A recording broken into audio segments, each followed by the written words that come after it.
Hey everyone, thanks for listening to the Grow Your Life podcast. My name is Jeremiah Krakowski, and on this podcast I talk about how to grow your coaching business, get more clients, as well as the mindset strategies to help you take action and get results. That's what my business is about you making more money and taking action. I don't just want to fill you up with knowledge or information so that you feel smart. And you might feel smart after listening to my podcast, but I want you to also apply it. And I want you to see changes and results in your life. That's why I do this. I don't just do this to flap my jaws. Listen, I've done enough of that the last couple of years. If you listen through the podcast, this is episode number 201. And I'm so thankful that you're still here, that you're listening, that you're plugged in. Many of you have become coaching clients. We've gotten to know each other. We've become friends.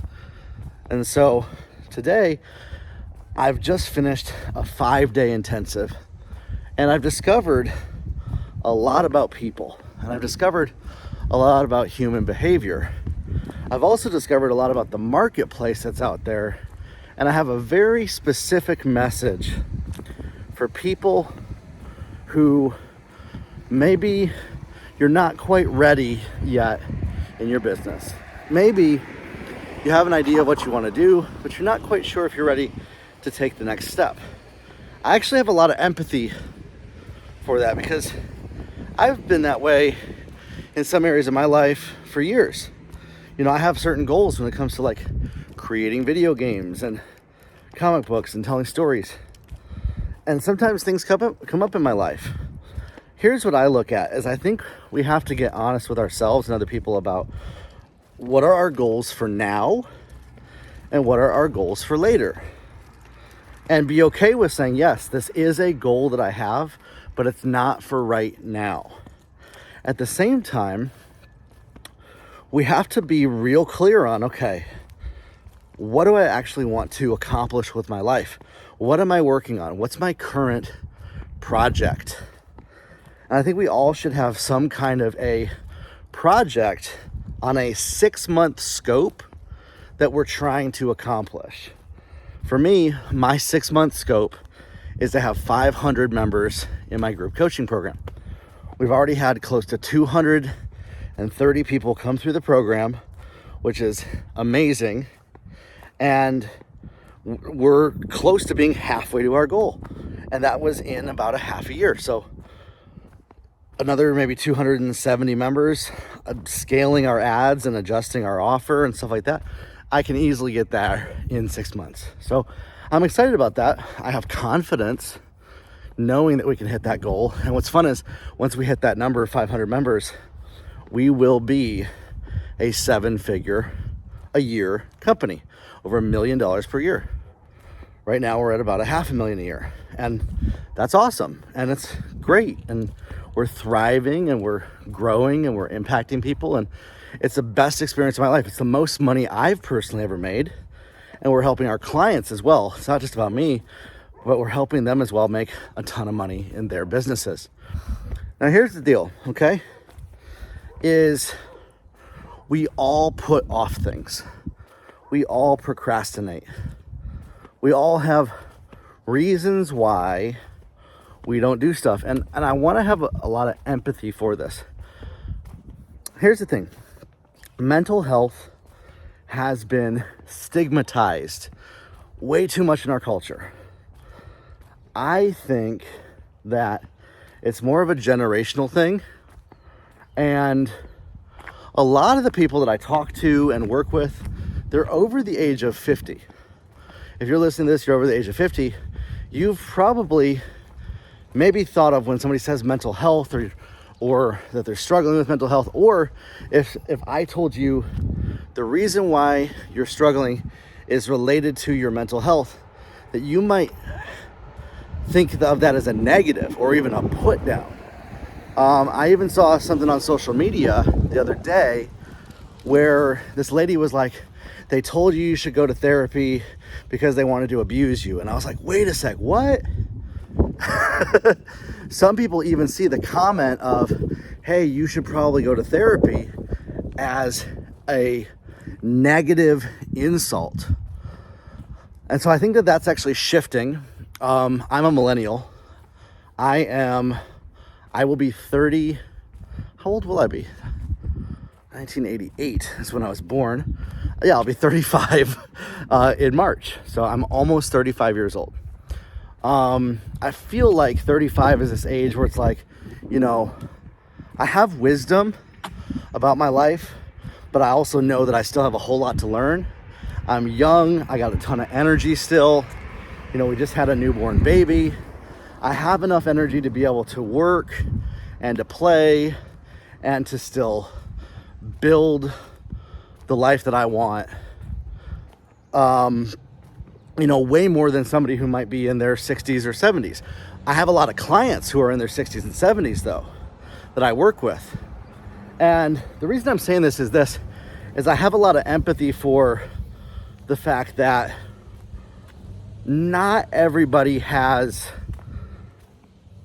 a lot of years left in their life. And I don't want to sound morbid on this, but I talk with my clients. I have a client who's like 80, and yet he talks in reality. He's like, I might only have 20, 30 years left, optimistically, right? My mom is almost 60, and yet she has a ton of energy to do and accomplish a whole lot. And she's doing so much, and I'm so excited about that. But it comes from this place of rest. It comes from this place of self-care. It comes from this place of taking care of what's going on up here. And so what I found is, in my life, when I'm procrastinating on something, when I have a goal, when I know that I want to accomplish something, and I'm putting it off, I'll even notice this with anybody along the gambit of the age range of whether you're 20, 30, 40, 50, 60, 70, or 80. Our belief systems, the things we believe, determine our actions, okay? So like what we believe comes out of experiences. This is basic mindset 101. And if this is your first time ever hearing this, welcome. And I invite you to really go on a journey of personal development. The more you work on yourself personally, what do we mean by work on ourselves personally? I don't just mean our physical body, but it really is how we think, how we talk, how we interact with the world, how much we love ourselves, how much we respect ourselves, how much grace we give ourselves. That's a huge part of personal development, is how much grace do you give yourself when you mess up, when you make a mistake. Instead of punishing yourself, instead of beating yourself up, you actually encourage yourself. You say, hey, you know what? I didn't do my best this time, but I'm going to do better next time. And we grow from every experience. When we have a goal in our life and we end up procrastinating on it and saying, okay, I'm going to do it next week. I'm going to take care of it next week. I heard this a lot from a number of people this past week about my coaching program. We had a ton of people that were like, hey, I'd love to join your coaching program. I heard this from like 20, 30 people. Jeremiah, I want to join your coaching program, but I'm just not ready yet. In my experience, the people who say that, nothing changes in their life next year, the year after, or the year after that. And I hope I didn't lose some people by saying that. I know naturally, by me simply even saying that, it offended some people. That they logged off, that they stopped listening, that they tuned me out. Maybe they tuned me out when I mentioned mental health at that point. And that's what we got to get to, is we have to break the stigma of mental health off our life. Here's what I found. When somebody's like, hey, I have this goal, but I'm not ready yet, and they really, really, really have a desire, especially when it's related to increasing your income. Because what I show people how to do is how to make $10,000, $20,000, $30,000, $40,000 a month. Most people procrastinate on doing income increasing activities when they need to work on their mental health, their personal beliefs, their personal development more than anything else. It's the number one area of their life. They actually don't have to move things around like they think they do. See, because here's what I hear a lot of people say. Jeremiah, I'm not ready yet. I'm setting the foundations. I'm moving some things around. I'm making room in my life to be able to move forward with this. But the truth is, like, they don't actually do anything. That's just an excuse that they tell themselves. That's just this thing that they say, that they've been trained to say, to basically not do anything, to basically procrastinate, to put off their goals. And so whenever I end up following up with those people a year or 2 or 3 down the line, they haven't done anything yet. They haven't moved forward. They haven't moved any of the chess pieces around in their life. They haven't made anything a priority. And they say the same thing. I'm figuring things out, Jeremiah. I'm going to move forward. I'm going to eventually get started with you. I'm going to eventually start a business. I'm going to eventually put an offer out there. I'm going to eventually coach with you. And this is why I mentioned the stigma of mental health. It has more often to do with their mental state, their mental health, their beliefs about themselves, about what they're capable of. You're more capable than you imagine, than you can even think of, to accomplish great things in the next 6 to 12 months. I've seen it in my life. I've seen it in my mom's life. I've seen it in my successful clients' lives.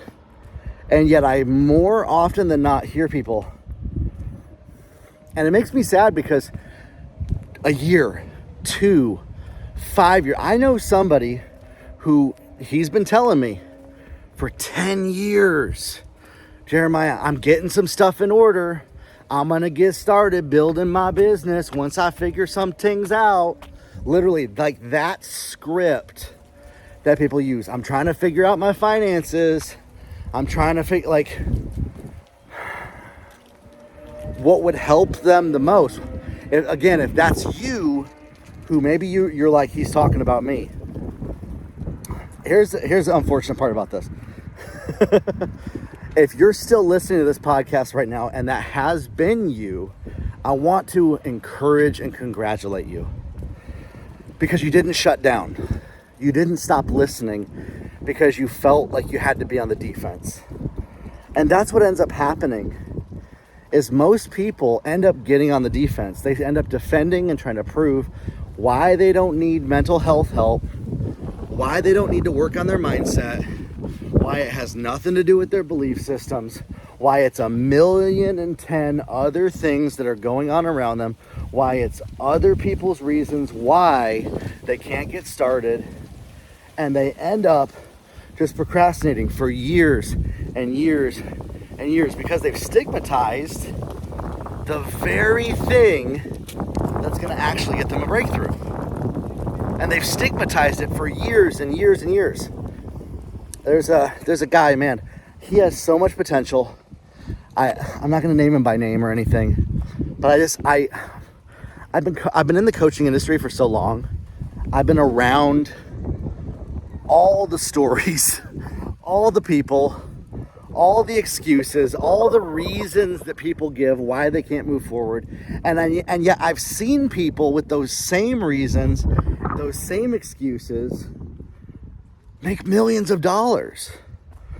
And so what's the difference between those people? It's the people who commit to their own personal growth, their own personal development, and they destigmatize mental health.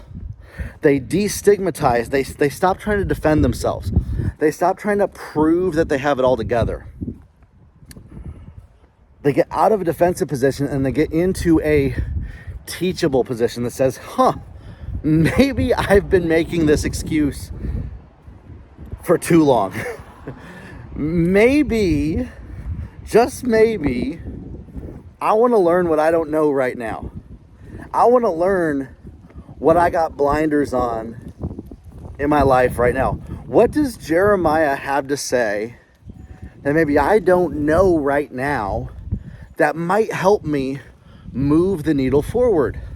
That might help me progress just a little bit, one step further than I am right now. And listen, again, this podcast is a great resource for that. I have put this together. I stay faithful to, listen, I'm committed. 201 episodes, haven't missed a single week in 201 weeks. Come on. You can't tell me I'm not committed to your success. And I put these out there for free. If you listen through my podcast, you know these aren't a sales pitch. They're not. They're me going in the trenches with you to help you break past what's limiting you, what's stopping you, and what's holding you back. Because I know the potential that people that listen to this podcast have. I know the potential that humans have to do great things, to do hard things, to break past their limitations, and to not let what they're experiencing stop them from their goals. I've learned so much about myself in the last couple of weeks with having a newborn baby as to my capacity to be more disciplined, to prioritize my time better, to actually take less time to do things, and to make sure to only do what's important, and to set boundaries, and to say, no, I can't do this. Yes, I can do this. Many times, the reasons why people are stuck is because they're giving up too much of themselves to other people, and they're not taking care of themselves, and they're not making themselves a priority, and they haven't answered this one question in years. What do I want? What do I want? You know, my wife and I just had a talk. We were feeding our baby, and we just had a talk right now, about 15 minutes ago. What do we want with our life? How do we want to design our week? How do we want to design the next month of our life? What do we want to do, and what do we want to choose not to do in our life? And so we were able to put together a plan of, okay, we're gonna take this on right here. I got some people right here that are feeling uncomfortable about me filming, so I'm gonna go a different direction. I can usually tell, like, when I'm making a podcast that, like, there's a whole family and their kids, and I can tell, like, they're afraid that I'm filming them and that I'm gonna put their kids on the internet. And so I just walk in a different direction if I feel like somebody is a little nervous around me filming. That's why I went this way. What ends up happening is we end up making other people's feelings a priority and never answering this question for ourselves. What do I want? When is the last time that you answered that for yourself? There's a number of people who I meet on a regular basis. They don't know their goals. They haven't sat down. They've been in survival mode for so long. If you've been in survival mode for so long, caring for other people, making yourself the last priority in your life,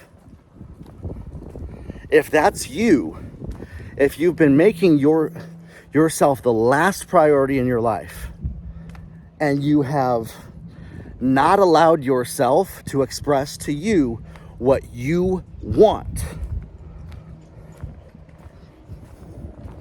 that's generally tied to a mental health issue, because you are making other people's feelings more important than you. Now, obviously, this was actually a great example of that. Like, this family in my neighborhood, they don't know who I am. They don't know if I'm, like, doing an expose on families with their kids or something like that for 60 minutes, you know? And so I don't want to cause a conflict by making it an issue that isn't there. And plus, I end up feeling a little bit uncomfortable doing that. So what I'm doing is, what do I want? I want to operate in my power. So I'm going to walk a different way in my neighborhood. I'm going to walk around a different direction. I'm I'm going to walk around a different street. Because I want to make sure, why do I walk around when I do these podcasts? Because it actually helps me think better. It actually helps me process my ideas. Sometimes I get stuck trying to explain to you guys on the podcast my ideas, and I get stuck sitting in a chair, not moving my body. And so by me going for a walk around my neighborhood, I'm able to actually get my thoughts flowing. I'm able to actually get my thoughts out. I'm able to actually get these ideas out. Some of you might be like, well, Jeremiah, that's distracting. I don't like it when you walk around. I don't like when you do this. And so what I've had to do, again, for me is prioritize my time.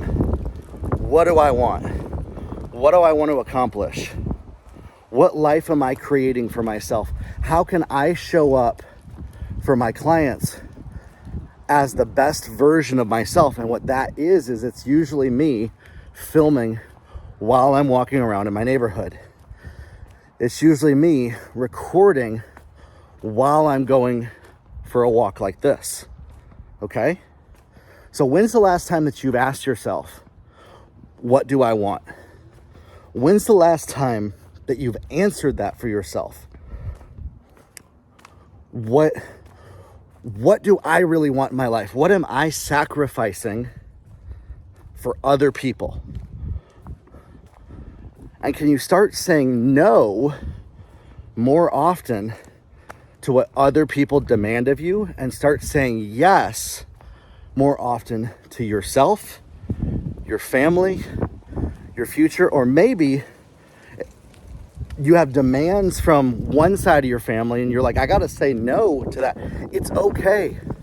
Like if you got people in your life demanding your time, your family, your spouse, people at your church, there's some of you felt like guilty, like I can't say no to certain people in my life.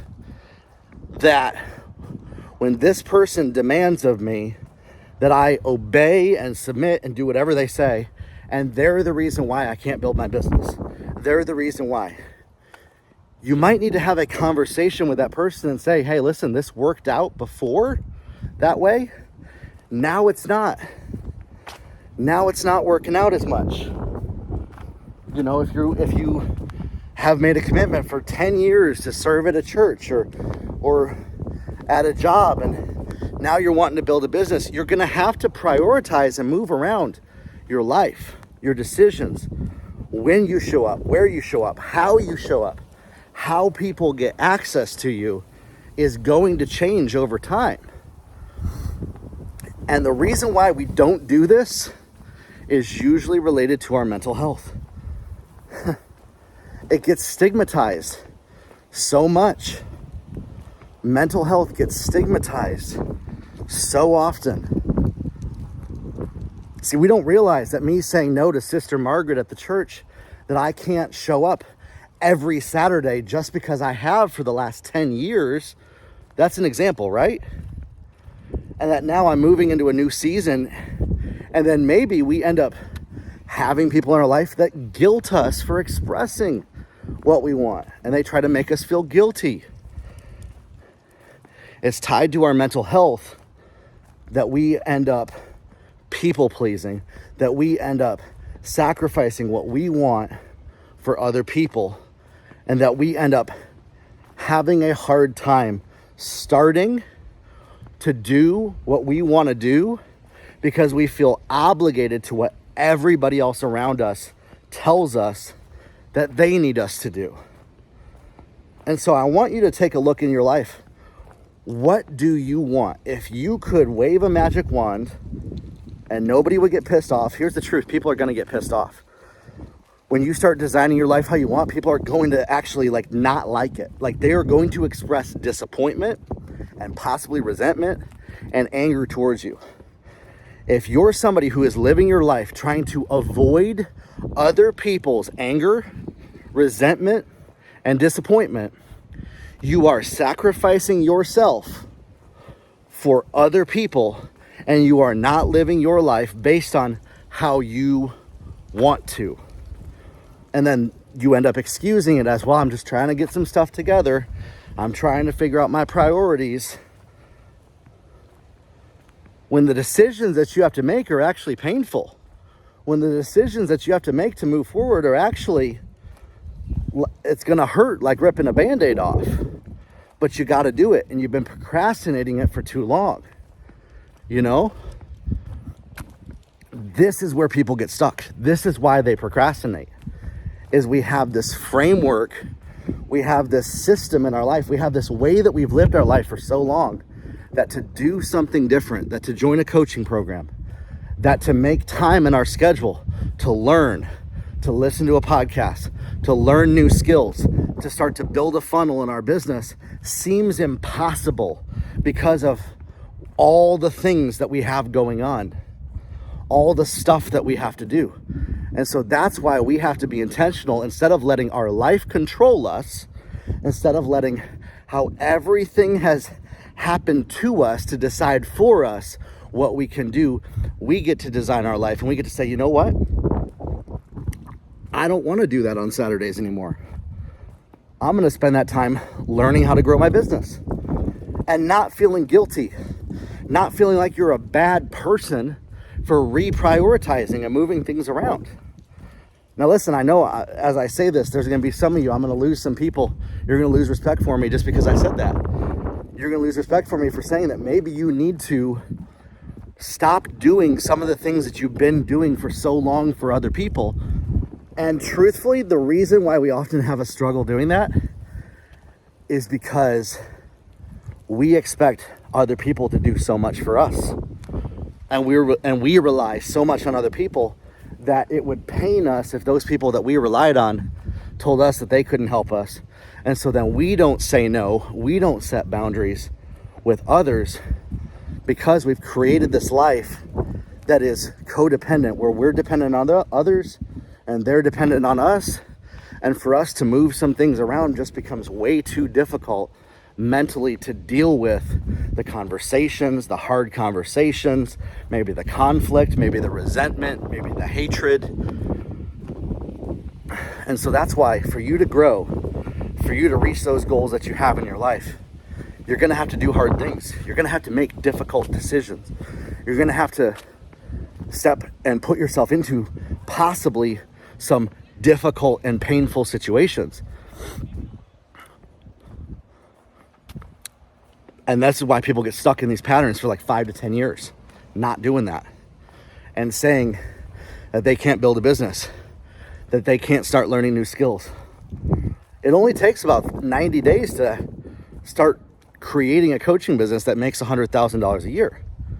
And yet people put it off for 5 to 10 years because they're just afraid to have those tough conversations. They're just afraid to move some things around in their life.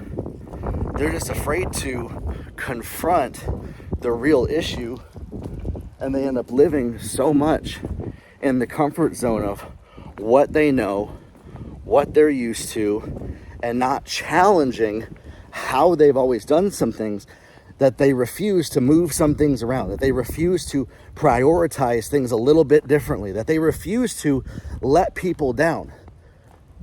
You have to start disappointing people in your life this year. I've had people argue with me on this one because they're like, well, I don't want nobody to disappoint me. I expect other people to do their expectations. I expect people to do what I expect of them. And that standard is what you're also holding over yourself. That you don't want to disappoint other people, that you always meet everybody's expectations. You might need to renegotiate your expectations. You might need to renegotiate what other people expect of you. And I want you to realize this. You get to decide what type of life you want. You get to decide what you do for other people. Just because somebody tries to convince you, and they might use intimidation, coercion, they might even threaten you, and I'm sorry if they do. I've had people threaten me to fulfill obligations that they feel that I owed them. I have had people physically threaten me with violence to fulfill what they believed that I was obligated to do for them. And truthfully, when it all came down to it, there was no obligation there. Now listen, I would say, be a person of your word. Honor your word. If you made a commitment, promise something, do that. But sometimes there's necessary endings. Sometimes there are times where we need to sunset and end certain relationships, certain commitments, to where it doesn't have to go forever. You're not a prison for the next 5 to 10 years of what everybody else tells you that you need to do simply because they benefited for the last 5 to 10 years because you submitted to their demands. And that is going to be one of the biggest breakthroughs for some of you. That's going to change your life. When you learn that just because you've always done something one way doesn't mean that you have to always do it that way moving forward. When you learn that you have the power to create, design, dictate, and decide your life, and that other people don't actually have that power over you. If they do, it's only because you've given it to them, and you can take it back. And it's not a bad thing to take back that power. You get to decide to create and design the life you've always dreamed of. And so this is why, this one of the biggest reasons why people struggle to design their life is mental health. Is because there's beliefs, there's experiences, there's pain, there's trauma, there's things that we don't want to repeat. There's painful situations that we don't want to happen again. If you're somebody who got physically threatened by somebody to fulfill obligations, you would try to avoid getting threatened by submitting to everything people demand of you. And that's what I used to do. I used to always submit to every demand people would have of me because, quite frankly, I was terrified of being threatened by people like what I had experienced. And I had to realize that by healing, I was actually attracting that type of behavior from people. Not that I deserved it, but I was attracting it because I was so afraid of it. That I was actually putting myself into situations with people that type of energy would come at me, and I would end up repeating the same familiar patterns year after year after year after year, again and again and again and again, over and over and over again. These painful situations that I didn't want to experience. And it was when I made my mental health a priority, working with a therapist. You might say, I can't afford a therapist. There's a website called 7cups.com. It's free. You can talk with people about your mental health. You can talk about what you're feeling. Every feeling has a belief behind it that comes from an experience that you had. And when you can identify what that belief is, you can rewire your life. You can rewire your brain. Even if you're 60, 70, 80 years old, you can rewire. If you're like, man, I'm always struggling to do what I say I'm going to do. I've always struggled to build a coaching business. This might be that unlock for you to start to do some of those things that you've struggled with for years. And it starts by, we have to destigmatize mental health, and we have to heal what tried to break us, what tried to stop us. You can design your life. I truly believe it. And if you're somebody that wants to know, how do I make 6 figures as a coach? How do I make 6 figures as a course creator? I'm here to help guide you every step of the way with this podcast, with my events that I do, and with our coaching program to help you get the results that you want in your life, in your business. You don't have to accept just the default setting that's been handed to you in life. You can create the life you want. Grow your life, everybody, and we'll talk soon. Have a good one.